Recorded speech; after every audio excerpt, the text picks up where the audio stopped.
Coming to you from Crash Studios in Music City, USA, Nashville. This is the Rich Redmond Show. On this episode, uber talented young drummer, actor, and speaker, Cole Marcus.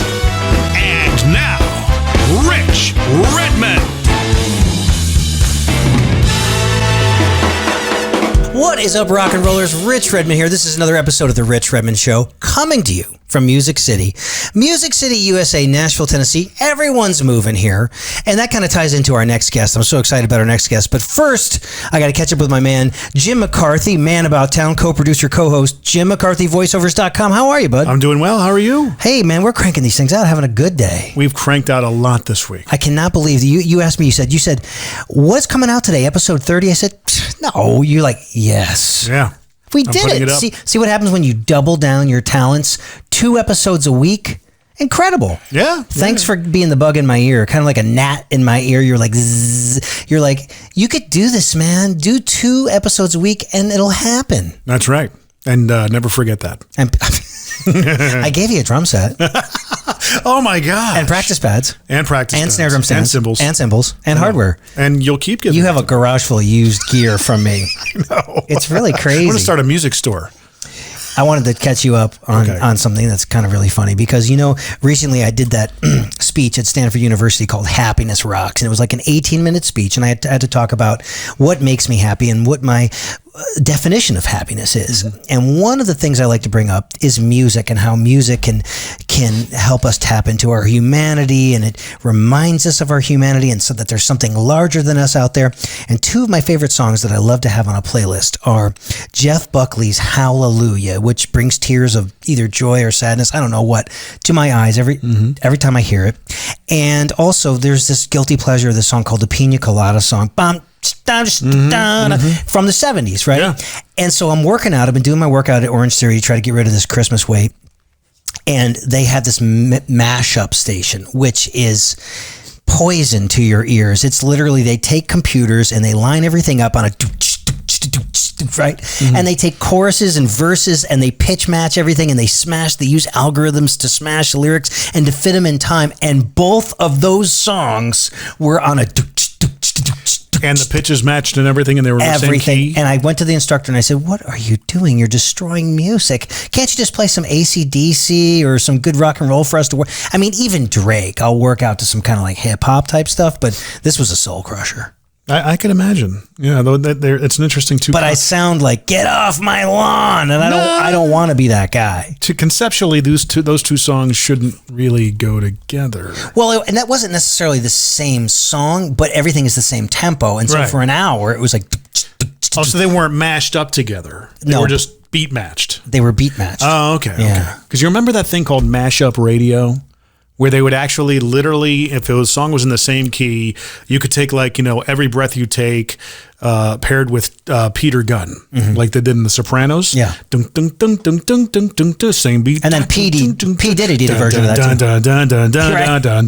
too. And they would mash them together. So this is a heightened version of that because the software is so good now. Like when someone says, I'm a DJ, I say like, oh, so you mean you own a laptop? Or you're in radio. No, like the DJs that charge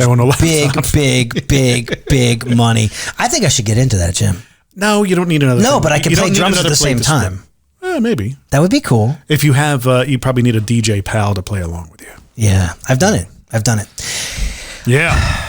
You know what? I'm super excited about today's show. You know why? Today's guest makes me feel really old. Well, when you look at the wiki, you look at the wiki, and you realize that this young man is 21 years old, and he was born the same year you met your bride, and you guys have gone on to fall in love, get married, and make humans.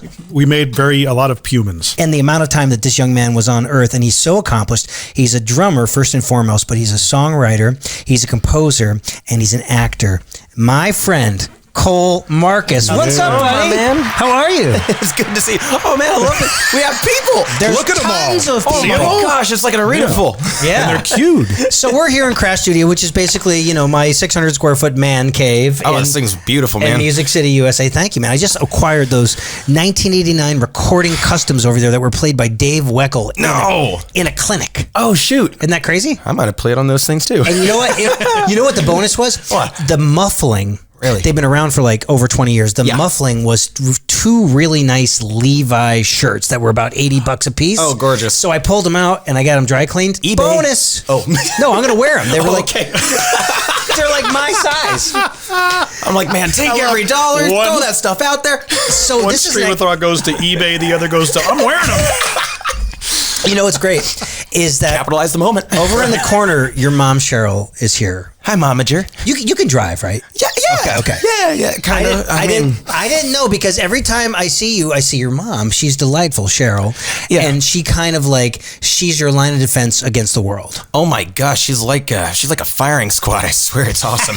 She's like back off.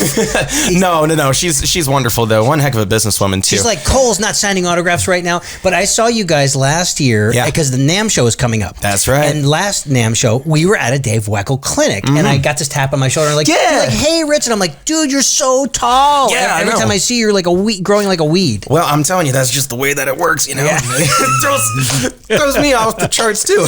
Now, I know you guys are Southern Californians. Yes, sir. Where were you? Was it Long Beach that you're from, or where was? Well, I was raised in Long Beach. Right now, we're in the South Bay, though. I've been there a majority of my life. Yeah. So yeah, no. It's absolutely wonderful. You love the sunshine, right? Yeah. I'm more of a cold weather guy, to be honest. What? This is my weather over here, man. I know. What is that all about? I don't know. I don't like hot weather. Do you ski? What? Do you ski? No. No. Okay. Well, that's you're asking for injuries. No, yeah, well, yeah, As a drummer. okay. You know what? My folks gave me a very, very clear outline when I was young. They're like, you want to play football, you want to ride skateboards, or do you want to play drums? It's going to be one of the others because otherwise you're breaking your pelvis. And I was like, that's true. getting started at a young age, kind of like it's like, all right, well, you better stick with this thing. Right. But it's been the pride and joy of my life. I'm sure you can relate to that. Exactly. And Yeah. and your dad is a drummer, right? Yes, sir. Jerry? Yeah. And he's a working drummer. Yeah. He's still working here and there, great. But yeah, no, it's So I'm sure he showed you a lot. This is how you hold the sticks and all that. Yeah, and so for me, it definitely was more kind of like watch and learn. I learned almost everything just by watching him play, and then occasionally like that, yeah, he would come up and he'd go, "How are you holding that stick?" No. But sometimes, Jim, you could probably attest to this because you've tried to pawn your son off on me to get an outside's perspective on like how to play the drums. And sometimes kids don't want to hear from their parents. They don't take it seriously. They want to hear from Rich Redmond. That's right. You know what? I do. I want to catch everyone up because at age 4, things really got very Hollywood for you. You won NBC's TV show Most Talented Kid, right? Yeah, Most I Talented sure did. Kid in America. Yes, and sir. I have the feed right here Lordy. with our friend Mario Lopez introducing you. And we're just going to play a little bit of this. You are so cute. You guys can pull this up on YouTube. Just type in Cole Marcus, 4-year-old drummer. I'm adorable. And humble. Jim. From Long Beach, California, and tonight he'll be playing Ozzy Osbourne's Crazy Train. Here's Cole Marcus. I'm sure this is a treat for your mom.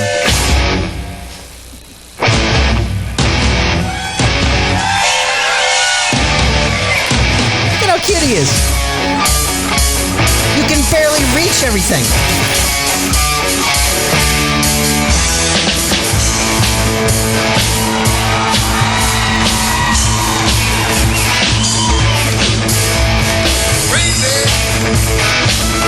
There's your mom. She's proud. Hi, Mom.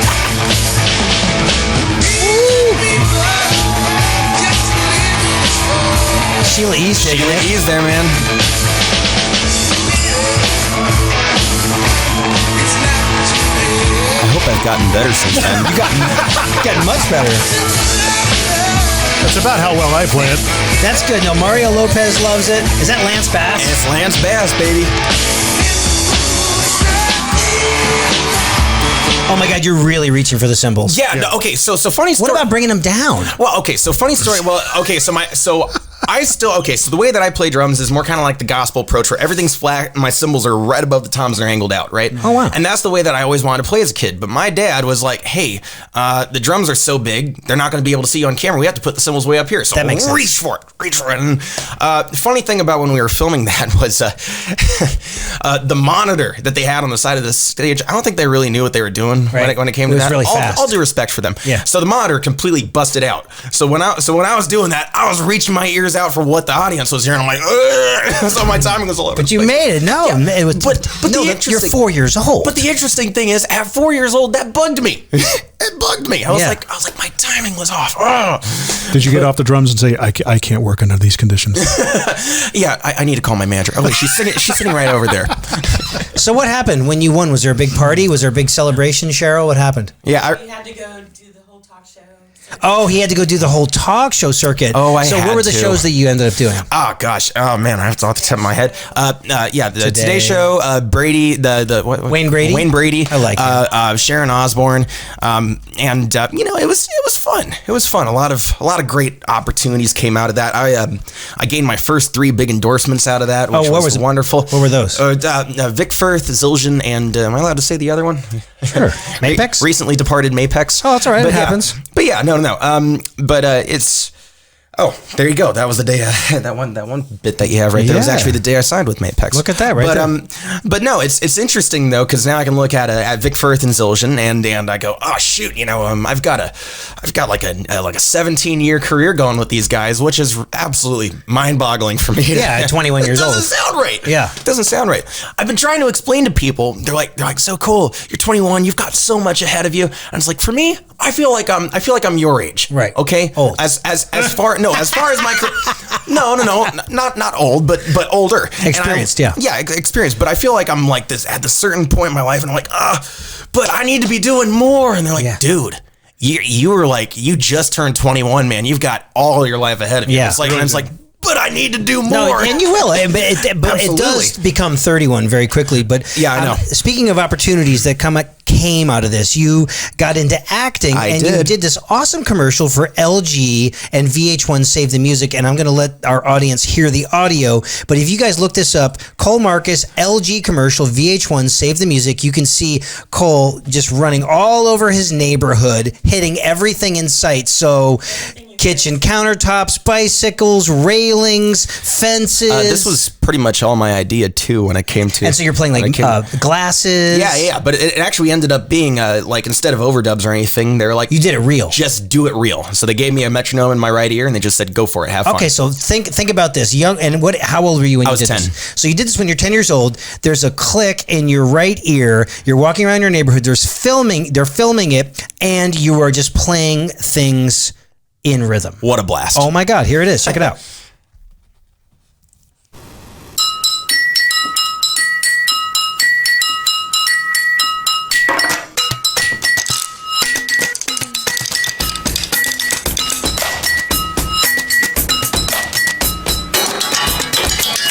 Nice.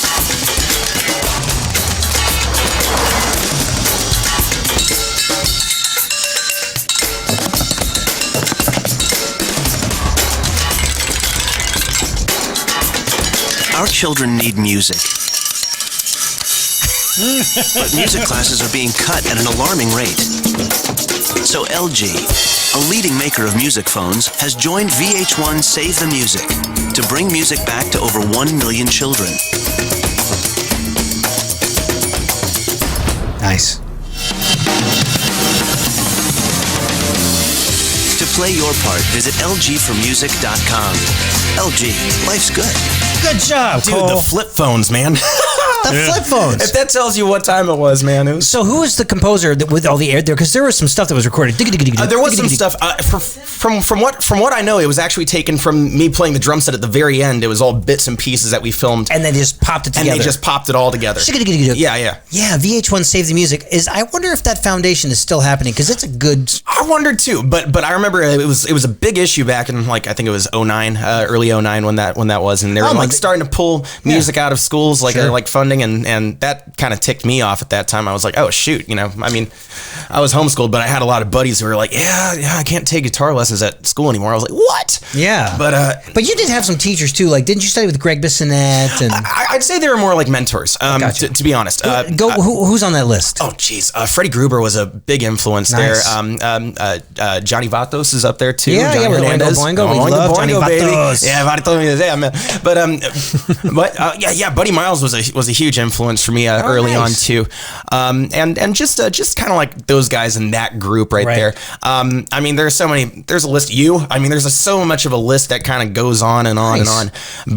But they were all kind of like mentors where it's like if I needed to bleed any information. Yeah, you and I had a nice chat over a vegetarian burger in Long Beach. That was a good time. Your mom was there, but this whole thing of you being homeschooled, I was fascinated with that, and it makes me think about how we cultivate our craft. And right here in Nashville, Cole, there's this School of Rock, and you have not yet worked with them, but I know you will because you worked with Little Kids Rock. Yes, sir. And I want to do more with them. My friend Liberty DeVito does a lot. Yeah, Lib. You know Lib because you were fellow Mapex guys. Oh yeah, no, we go way back. But here in Nashville, we have the School of Rock, and we have 2 locations in Nashville and Franklin. So if there's parents that out there that want to get their kids involved learning musical instruments, we're talking drums, bass, guitar, keyboards, fronting a band, there's 2 email addresses, Nashville@schoolofrock.com or Franklin@schoolofrock.com. Tell them I sent you. My good friends Angie and Kelly McCrite.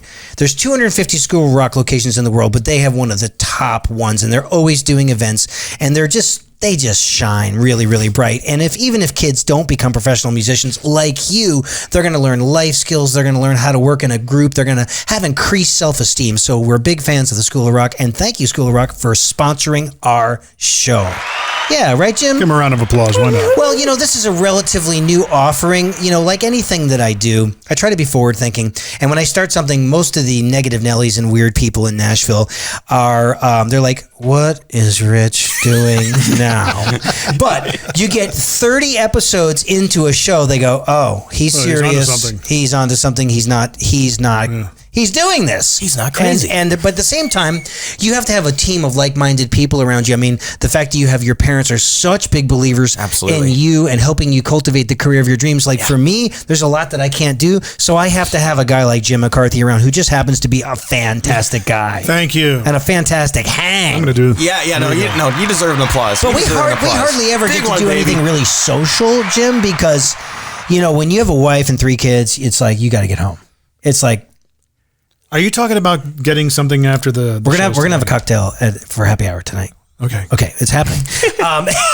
So this opens up opportunities for you in the acting space. Yes, sir. And then did you study acting with some? John Kirby, who's a renowned, he's a renowned coach. Absolutely. He taught me a lot of things that I still know today, and just an overall great friend too. But I'd say from like being 6-7 years old, he was a big influence as far as my acting career went. And if there's anything that I've experienced is there's a lot of no's.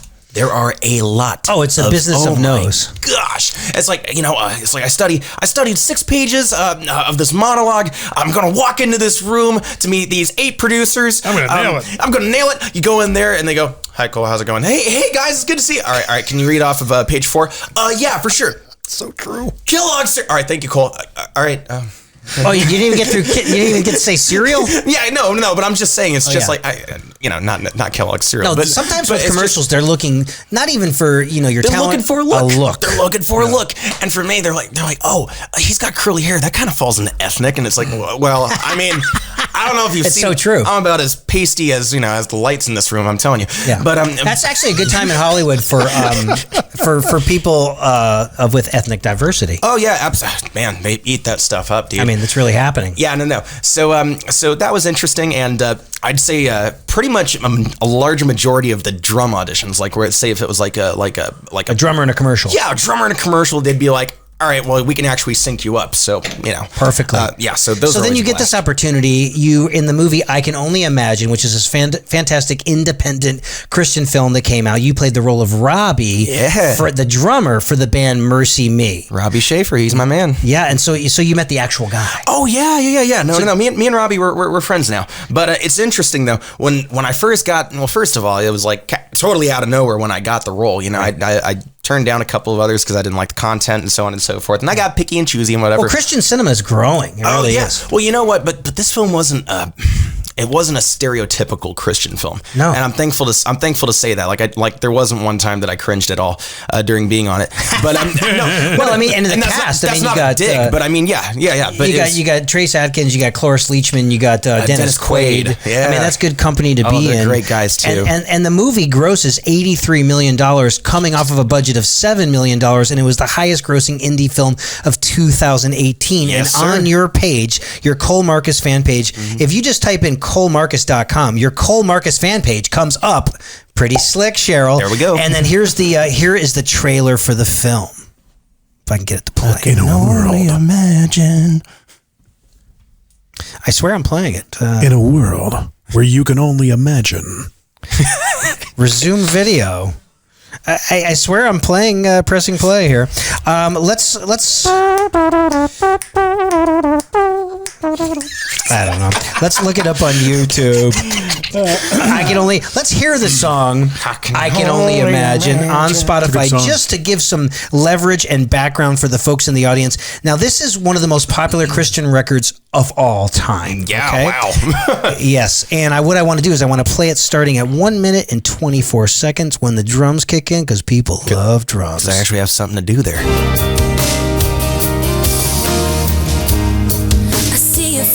Wrong song. That didn't sound like a snare. Sorry, guys. Or she blows. I'm going to go to right here.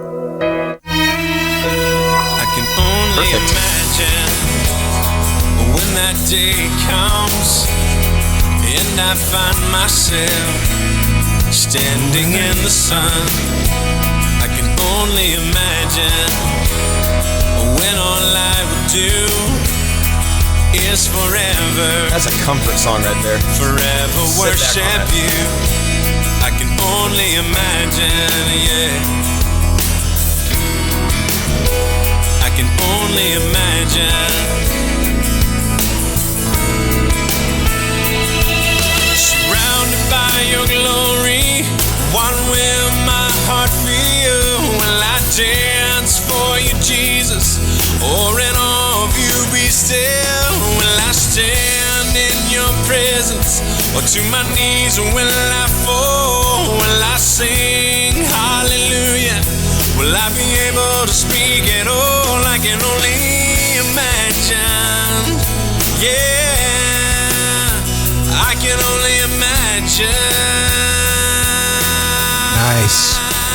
Yeah, that is so popular. I remember when I was playing giant churches in Dallas, Texas. We would always play that song every Sunday. Oh yeah, no, absolutely. And I've had like an amazing amount of people, even my age, coming up and saying, "We just played that song at my grandma's funeral. Thank you so much for being in that movie." And it's like, whoa, just the impact. Like let's okay, you know, whether you're Christian or not, that kind of doesn't matter. It's a good song. But the message of the movie though, like the story behind that thing, anyone can relate to.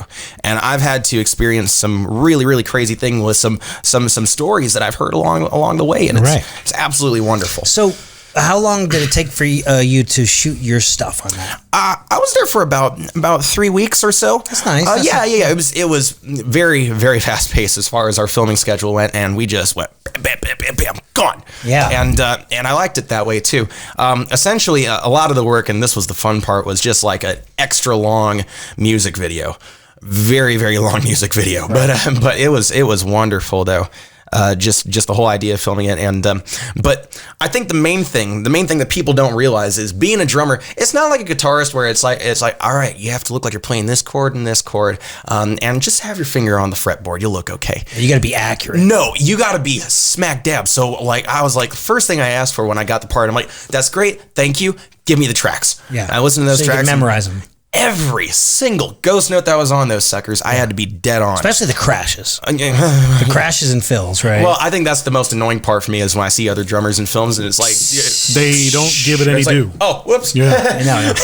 That does happen a lot. Oh, my gosh. And that's the mark of a true professional. Sure. You know, when you take that serious, because when the award shows happen and, you know, all of Nashville shows up to the ACM Awards or the CMA Awards or the People's Choice or whatever, all that jazz. And it's a lot of miming. So the drums are duct taped up or they're stuffed or they've got heads heads on them, and then there's two cymbals that are glued together, and you're pretending, you're acting essentially. You're pretending to play the song. And there's a lot of guys you can always tell when they do their homework or not. Yeah. You know? Oh yeah. Right. Well, you do your homework. That's for sure. We try to do our homework. All right, man. Hey, so this is we've kind of had a little theme on the show, Jim, in the sense that, are you familiar with Duncan Phillips from the Newsboys? Oh, Duncan's my man. Sat right in that chair. Really? Yeah. Oh, I just missed him. Well, great guy. The episode is out, and he talks a lot about his spinning drum set. Oh my gosh. And he talks about his, the insurance that they have to have for the spinning drum set, nutrition, and the diet he has to have to be on the spinning drum set. Dude, that guy's ripped. He's I think he's about 55 years old, and he's totally committed to it. So when I was posting on Instagram my mom's like baked goods for the holidays, because I'm half Italian and my mom is amazing, and so I was posting on Instagram. I was like, I'm gonna have, and he texts me, don't do it. I'm like, to heck with you, Duncan Phillips. To heck with you.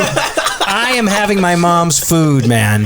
Well, this is an amazing Phillips. conversation. So fun, Jim. And I know you probably have a question for Cole, but we're going to pay some bills and be right back. The Rich Redmond Show. We'll be right back. Learn by doing, I definitely think resonates with what we're about here at the School of Rock. I'm Angie McCrite, and I'm the owner of the School of Rock in Franklin and Nashville. I would say that the majority of kids that come in have either been sitting in their bedrooms watching YouTube, learning how to play, or they've taken music lessons at some point in their life. We do have a lot of beginners. It doesn't matter what level you're at. You can participate in our programs, whether you're a beginner or you're advanced. We don't teach music to put on shows. We put on shows to teach music. Connect with School of Rock today. Search School of Rock Franklin or Nashville. This is the Rich Redmond Show. And we are back, and our good friend Jim McCarthy was scouring the internet, as he does, and we just received some horrible news, life-shattering news. One of the most recognizable drummers in the world, leaving behind a massive body of work, amazing musician, Mr. Neil Peart, just passed away. Unbelievable. At age 67, Yep. and I guess he had been suffering with Brain cancer. Brain cancer for 3 years. I don't know if that was public knowledge, but the day is January 10th, 2020, and massive condolences to his family and friends. And I know that we are all very grateful for his body of work that he leaves behind. Now, Cole, I know you had some interactions? I met him a few times. Yeah. First time I met him was at Freddie Gruber's memorial service, and I was scared straight to even walk up to him. So Johnny Hernandez was there, and he was like, well, Freddie, my kid, he'll go with you. I'm like, all right. And so I went up there, all nervous, and, went up to him at his big dinner table. I was like, Mr. Peart? And he just kind of turns around, and he's like, yeah. And I'm like, oh man, I'm that guy. Oh, great. Yeah, you're that guy. And I was like, I just wanted to say, thank you for your work. And he goes, okay. Yeah. And that was the end of it. Well, no, I was that's like, good. That's no, good. No, it was great. But and he got to see you perform. And and I mean, just to, play for not only Freddie, but for everybody else that was out there. And Neil was there, he was sitting right dead center. But yeah, just to run into him a few times over the history of, my career. And did you ever get to, I never got to meet him. I sent him some, I did. Do you want to do it live? Sure. We can go live. Okay. Yeah. It's on your page, so. Yeah. We have so many mutual friends, and occasionally I would get say, "Hey, Rich, it's Neil's birthday. Do a video." And so all the folks at Sabian would do a video, That's nice. and all the happy birthday from all the artists. And for Jim, I know it's a heavy day, also because you drop Neil's name in just about every episode. He was a big hero for you. Yeah, he really shaped a lot of my drumming and everything. I think I always tell people whenever I started playing, I was more of an Alex Van Halen guy, and my brother's friends were very big Rush fans. And when I started listening more and more to his albums, I would listen to Chronicles and stuff like that. And I felt my playing level just go up, 10 notches from having a hero. Just understanding that there was so much more than just boom schmack, boom boom schmack, and you'd play subdivisions and have just amazing. And I'm just going to address the live portion of this real quick. We're kind of improvising here on the podcast right now because it's just such breaking news. We've got Rich, myself, and Cole Marcus. Yeah, we've all been touched by Neil's life profoundly, I would say. Just a body of work. And I mean, we were having a lot of fun. We took a little bit of a break, and as soon as I announced it, it hit us. Yeah. Right. Well, I mean, you just don't. There's certain people you just don't expect to ever die. I thought you were joking. Honestly, I thought I saw the headline. I saw the headline, and I was going, okay, let me see the source, and it's WRAF out of Detroit. That's reliable source. That's reliable. That's a rock station of rock stations. Well, moving pictures and subdivisions was the thing for me, and I know that your playing can just be elevated by just hearing the guy. So I think if obviously his playing, but if you just looked at his presence when he would show up there, it's like it's kind of like what we were just saying, off the air. It's like he owned it. Yeah, that's his space. That's a great lesson. Oh my gosh. But it's kind of like there's like a certain intimidating factor that came with that. Yeah. And a certain reverent respect. An air. Yeah. Is that the right word? Yeah, sure. Yeah, I would say so. Yeah, but definitely though, I'm beyond shocked at all this. Well, this is a sad day in music history. January 10th, 2020. Remembering Neil, and I'm sure his band is I'm sure they were probably aware of it and saw it coming, but I mean, it's still, when it actually happens, nothing prepares you for it. Condolences to his family, absolutely, and friends. Yeah, I mean, we talked loosely about the documentary. I want to say it's on Amazon or one of the streaming channels. I want to say it's called All the World's a Stage, and it documents and chronicles the tour leading up to the very last Rush show ever. And a lot of it had to deal with Neil. He's like, "Look, I'm going to be 63 years old, guys. I can't." He wanted to go out on top. He wanted to go out and. Well, did he ever? He did, shoot, and he brought it to every show. He just brought the energy, and it was just amazing to watch, just a man to say, look, there's only so much more I can do. I'm going to leave it here. Well, thank you, Neil, for your contribution to music history, and it's a sad day here, and condolences to family and friends. Absolutely.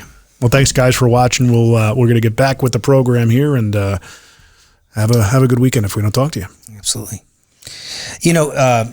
Cole, you say, I want to use God wherever I am. Yeah. I found that quote in multiple articles on you. And that's your philosophy. And right now you're writing Christian-inspired music, right? I am, yeah. And that's probably the best way to look at it. I'm not trying to shove God down anyone's throats as much as it's just the way that I live. And I'm going to write music about the way that I live. I do believe that I have a really strong relationship in my spiritual walk with God, and personally, I do want him to be everywhere that I am. I truly just believe in everywhere that I go and everyone that I meet with, I can leave a certain impression with them. I don't want to leave any impression with you or Jim or anybody else unless it's positive. And frankly, that's the only way that I've found that has worked for me. That's a great way to live your life. Absolutely. And for any of the folks out there that want to see Cole play, just type in Cole Marcus on the YouTubeinator, and you're going to see video after video of him playing from a young man at the NAMM show. You make it a point to go to the NAMM show. Yeah. And you're always playing, and it sounds great. Yeah, the NAMM show. Well, it's right around the corner now, isn't it? Yeah, it's next week. It's always, oh my god. Or is it this week? I don't know. It's happening. I've already got a headache from all the drum hall, man. Yeah. No. But it's it's something that I go there.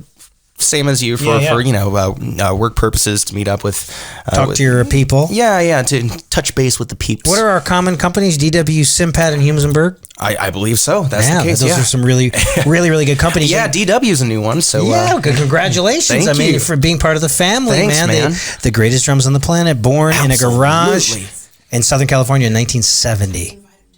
Yeah. So you have a new show, breaking news. Yeah. On the Drum Channel. So on the Drum Channel, they've officially. Yeah, thanks for reminding me. Jeez, the momager to the rescue. Oh no, we're gonna get to it. No. But yeah, I do have a new show on the Drum Channel that I've worked out, and me and Don have kind of come to Don Lombardi. So what are you guys gonna do? You just gonna be a chat, a jam? Well, essentially, the first episode, I believe, is my drum kit being made. The second kit, I've had Indy 500 winner and I believe 2014 IndyCar champion Will Power be on the show with me. He's kind of like an amateur drummer, and we had a really, really great conversation about this whole thing of his favorite thing to do on the off season is drum. My favorite thing to do on the off season is race go-karts. So we have like a really great, it's like we're both doing each other's hobbies as professions. Yeah. So it was like this really cool, and I've known him since I was 9 years old. So we go way back to when I was a kid. But anyways, so it was just kind of like this cool thing that we have going. But yeah, that sounds fun. Cool, and we definitely got to do an episode together, man. I'm coming to Oxnard, man. It's the home of the world's largest strawberries. I'm coming, man. Now you're in Nashville to also take meetings with cool labels like Word and some other companies about your music. Yeah. I met up with Fairtrade a couple days ago, and it's pretty. I'm really over the moon for this idea with writing music. I've been writing music since I was 7 years old. And you write on the keyboards? Yeah. I know how to play piano fairly decently. I can sing kind of. Drums is obviously my wheelhouse. So whenever it comes to... So what's the plan with you as a recording artist? Would you be writing the songs and wrap a band around you with a singer, or would you front the band? No. It'd be the first one around. Okay, so I guess I could be a front. I don't want to be a front man. Okay, no, you're too young. You got to play the drums. Well, yeah, it's more fun. But I know there's a lot more fun. Let's just put it this way. I know where I'm comfortable. Right. I know where I'm comfortable, and same for you. It's like you've got that classic rich Redmond look. I've got my thing over here. Right. I'd like to stick with that. But no, you're doing all the right things. You're already branching out at the tender age of 21. You're composing and you're acting. This is a song you wrote called "In Pieces." It's not quite mastered yet, but I thought we could all listen to this. Yeah, go for it. Go for it. You want to play it from the top? Let's see here. There we go. Yay, In Pieces. I said I can't stop falling apart for you. Nice. I can't stop falling apart for you. I said I can't stop falling apart for you.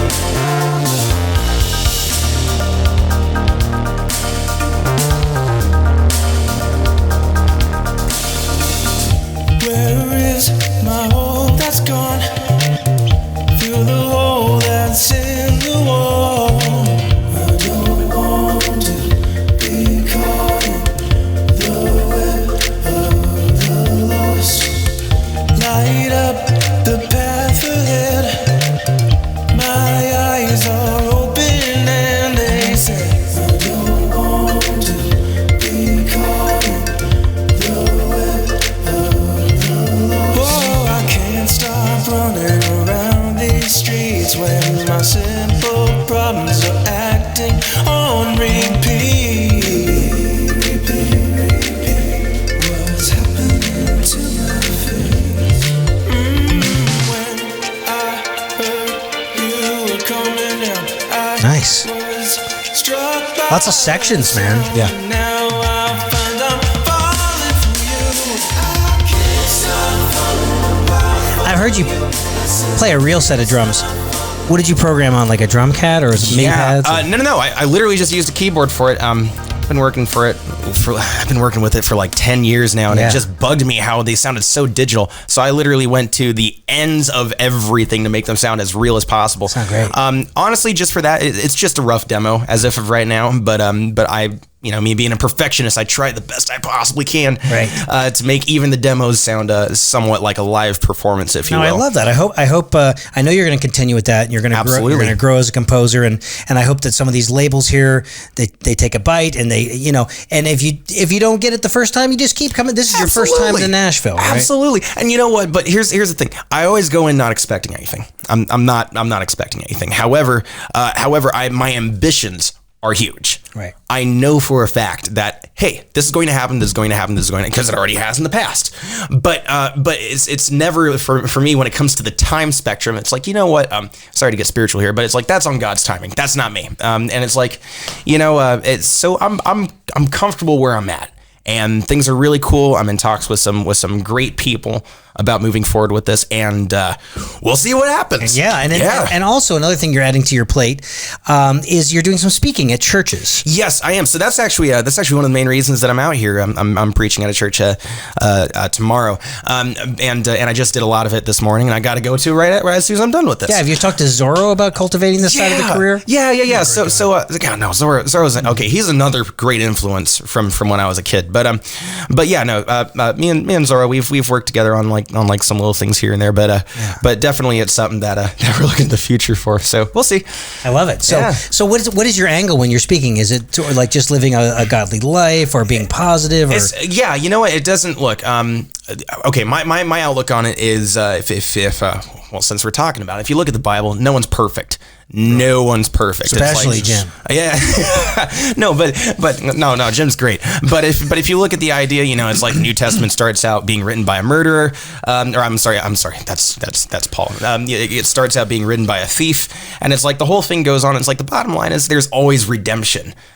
There's always redemption in every side of everything, and it's just more kind of like, how do you deal with people on a day-to-day basis? How do you deal with people saying no? How do you deal with people being jerks sometimes, even when you yourself are a jerk? Right. It's like, how do you bounce back from that? So that ends up being a big part of the conversation. Absolutely. And I think it's something that a lot of people need to. It's kind of funny. Every Friday morning I have a men's group, study group. Wonderful. And we talked about Psalms 112. All right. Yeah. All right. And it's all about, basically keeping God with you in the darkest of times. Yeah. And, good luck with that. It's tough without leaning on your own understanding. What time did you guys get together today? We do 6:30 every Friday. Yep. 6:30? You guys are such overachievers.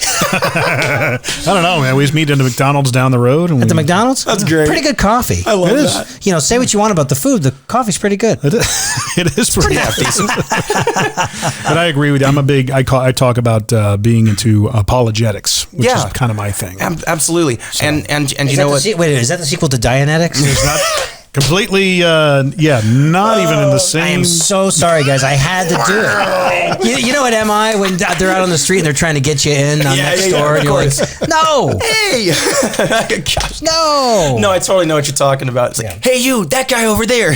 Yeah. Apologetics is essentially helping people understand the data surrounding the events of the Bible. Oh, okay. Basically, if you have somebody who's a skeptic or something like that, I understand where they're coming from because I once was one, but I understand what got me over the fence. When were you the skeptic? Oh man, probably most of my life. Really? Yeah. I always thought that you were, I always had an attitude. I'll get around to it. Gotcha. And when my father died, that's about when I got around to it. Sure. My brother was big into it. He helped me. He introduced me to The Case for Christ, which is written by Lee Strobel, and it's a great apologetics-based book. A lot of stuff, data-based type of stuff, which is powerful. I'll tell you what. It's very, very, very empowering. I'm so excited for your future. Thank you. Usually at 21, people are like, yay, I can get into the clubs. I don't see you doing that. I see you continuing to act, compose, drum, improve your craft, move forward with your creative ventures. Well, let's look at it this way, just to get in on that point, because, while all that stuff is great and it offers a lot of fun and so on and so forth, for me, I've found so much fun in my work. I've found so much fulfillment in what I do. That is like, for me, it's kind of like, well, I could go do that, but I'd be wasting time, because it's like, it's like, would I rather be going to a club, or do I want to be on tour with Jason Aldean? Right. You know what I mean? Or even college, because your college training is literally just life. That is true. And I was homeschooled all the way up, right. And it was literally for work reasons. I would have missed so much schoolwork. It's not even funny. Right. But yeah, it was like, dude, getting grilled by everyone, man. So you're not going to college. It's like, you know what? Well, I'm guilty of that. I brought it up. No. Of course, no. I'm not saying you, but I'm just saying in certain situations where it's like the condescending thing. It's like, you know what? Not that it fuels me to be like, oh, I told you so. If, whenever I do something great, but more just kind of like the idea of like, you know what? The more doubters I have, the better the outcome will. Oh, we talk about the haters all the time. Yeah. Oh, it's wonderful. It's motivation. It's like for me, it's almost kind of like when somebody says you're not good enough. Your stuff isn't good enough. You're not going to do this. You're not going to do that. And I go, okay, I'm going to work twice as hard and come back and, not that I'm going to shove it in your face or anything, but you'll see over time. And it's just about, look, I always say it's these three things, these three things that you have to accomplish in life, which is you have to have either talent, hard work, or know the right people. Right. You have to have at least two of those three. Two out of the three. Two out of three. Three's better. Three is the best, but it's like which one are you going to work? If you have talent and you know the right people, you better start working hard. Yeah. If you work hard and you know the right people, you don't have any talent, work even harder. Right. It's all about how much are you willing to invest. Well, Jim has definitely thoughts on the game of college these days in this changing time, because I'm the only one in my band that went to college, and so my band guys go, "You're in the same band with us, bro." How'd you like those? Your parents paid off those college loans. Oh, that's rude. So it is kind of a little bit of a changing time, but I'm so excited for your future, Jim. What did you learn from this young man? It always goes back to the humility aspect. I mean, It really is. I'm amazed at the continuous stream of guests that we've been having that have achieved a lot in their lives, especially you at such a young point in your life. Thank you. But you're humble. You came into the house. You were just gangbusters about making eye contact, shaking hands, and it's refreshing. It truly is. I mean, it's just a tremendous, a very massive pleasure to meet you, and even kind of sharing the news with Neil with you. I mean, that's we all kind of had each other to support. What I relearned from Cole is just this idea that enthusiasm is contagious and attitude is infectious, and he walks into the room with a firm handshake and a smile on his face. And I learned that from you, man. Very, very energetic. You know what I mean? You can always tone someone down, but when someone asks for more energy or more positivity or more charisma, come on, that's just more fun. That's just more fun. It's just, I like the lane that we're in, man. Yeah.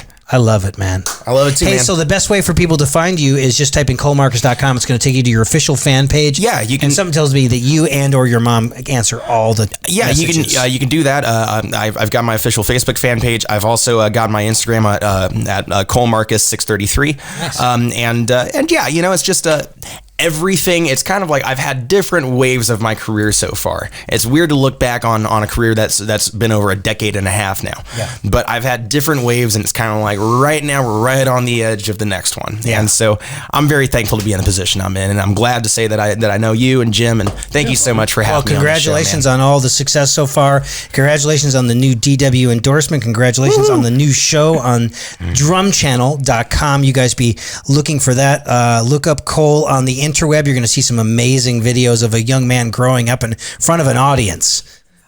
Yeah, and feel free to watch I Can Only Imagine. It's pretty much on all streaming services. I Can Only Imagine is on all streaming services. I Can Only Imagine. That's really great. I love it that Cheryl's off camera. She's like, now make sure you cover this, and this. She's got the bullet points all laid out. I tried to cover that one up. I just tried to cover that one up, but no, she nails it. I love it, man. Well, we really enjoyed spending our time together, and we, as always, we appreciate our friends Angie and Kelly McCright, the School of Rock.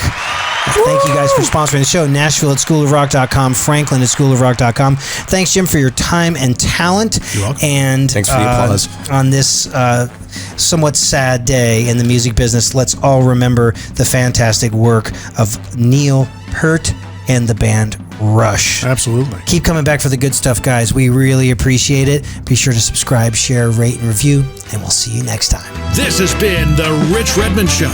Subscribe, rate, and follow along at richredmond.com/podcasts.